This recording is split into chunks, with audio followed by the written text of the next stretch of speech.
Hi class, I'm going to make a video to explain how to do the next part of your assignment so you can start it as soon as you're ready. This video will focus on how to do the assignment on a computer, but if you're doing the assignment on paper, you'll just draw the same drawings on paper, and in a way that will be simpler. Since I'm doing this one on the computer, I opened autodraw.com in another browser tab so that I can do my drawings here and then paste them on the slide. I'm starting out here on slide 8 of this week's assignment, which is shapes of molecules. In this section, we're going to be drawing diagrams of different covalent compounds, and then later I will show you how to figure out what shape they would be. The first compound that we're going to draw is NH3. So I'm going to start by finding the central element in this compound. Oftentimes the central element will have just one copy, so that would be nitrogen in this case. It should also be the element that's closer to the center of the periodic table. So we're going to use carbon as the center of the periodic table since it has 4 valence electrons and it's also the beginning of the nonmetals.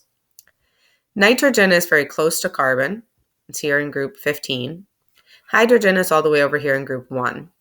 So nitrogen is going to be our central element in this case. I'm going to draw nitrogen in the middle. Then I'm going to join the central and the outer atoms. So in this case, I can see that there are 3 hydrogen atoms. So I'm going to draw 3 hydrogen atoms around my nitrogen.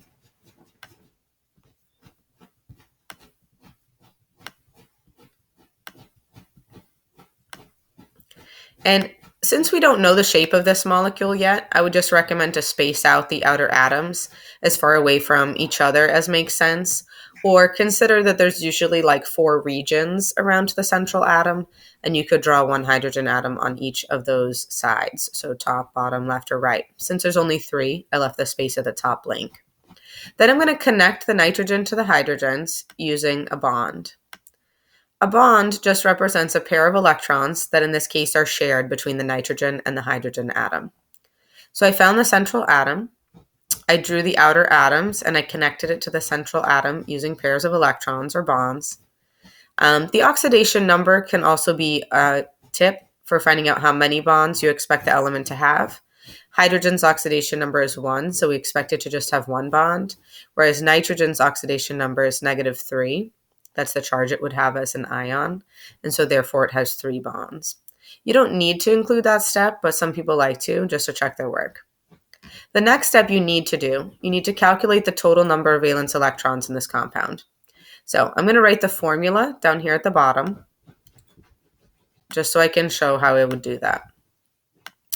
If we look at the periodic table, nitrogen is over here, and it has 5 valence electrons. I listed the valence electrons at the bottom because the charges are already listed at the top.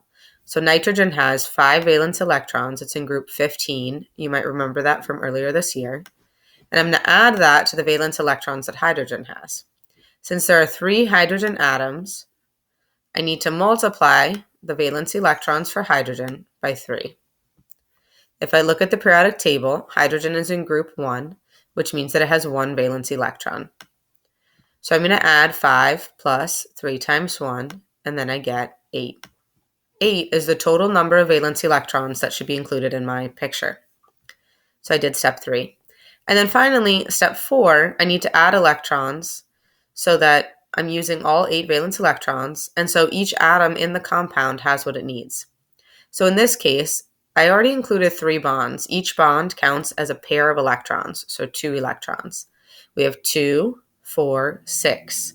We can subtract that from the total because we already included those 6 electrons in our drawing. Those were the ones that were obvious where they should go. That leaves 2 valence electrons that we need to add. So let's take a look.